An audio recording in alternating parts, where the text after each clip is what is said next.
Une semaine après son entrée en vigueur, la trêve est déjà terminée en Syrie.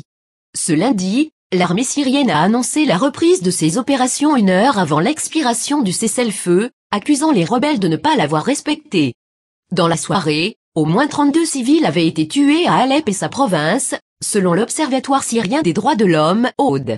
Moins de 2 heures après la fin de la trêve, des raids aériens incessants ont visé plusieurs quartiers rebelles dans l'est d'Alep.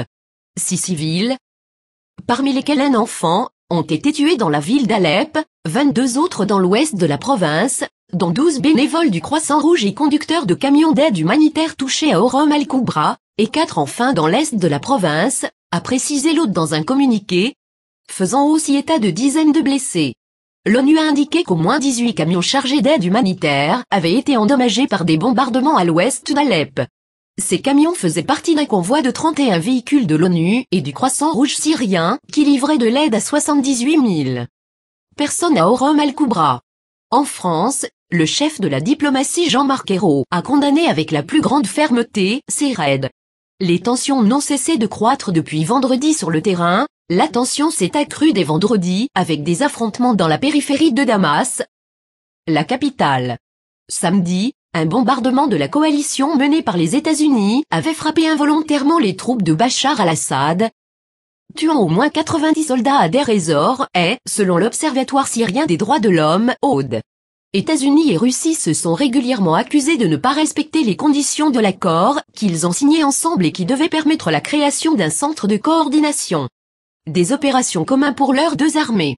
Le retard de l'aide humanitaire prévue dans l'accord a également contribué à l'échec de la trêve. Faute de garanties de sécurité suffisantes, des camions de l'ONU remplis de nourriture et de médicaments sont longtemps restés bloqués dans une zone tampon à la frontière turque. Dimanche soir, 7000 paquets de nourriture sont tout de même parvenus à Moadamia, une banlieue de Damas assiégée. D'autres étaient en cours d'acheminement ce lundi, avant la reprise des combats. Les États-Unis disposés à prolonger la cessation des hostilités, le secrétaire d'État américain, qui répétait encore avant l'annonce de l'armée syrienne que la trêve pouvait tenir, a été pris de court par la rapide dégradation de la situation sur le terrain. Lors d'une rencontre avec le président palestinien Mahmoud Abbas dans un palace de New York, il a reconnu l'impasse. Nous n'avons pas eu 7 jours de calme et d'acheminement d'aide humanitaire, comme prévu par le règlement qu'il avait lui-même signé avec son homologue russe Sergueï Lavrov le 9 septembre. Pas question pour autant d'abandonner les discussions avec la Russie, voyons où nous en sommes. Nous serions contents d'en parler avec eux. Nous sommes disposés à prolonger la cessation des hostilités, a assuré son porte-parole John Kirby. Les puissances mondiales et régionales impliquées dans le conflit en Syrie se retrouveront mardi à New York en marge de l'Assemblée générale de l'ONU pour tenter de sauver ce qui reste du processus diplomatique sur cette guerre, a annoncé lundi la diplomatie américaine.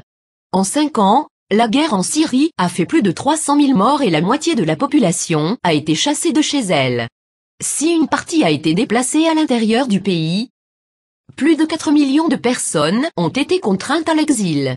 Regardez d'autres vidéos sur site vidéo.5la.net.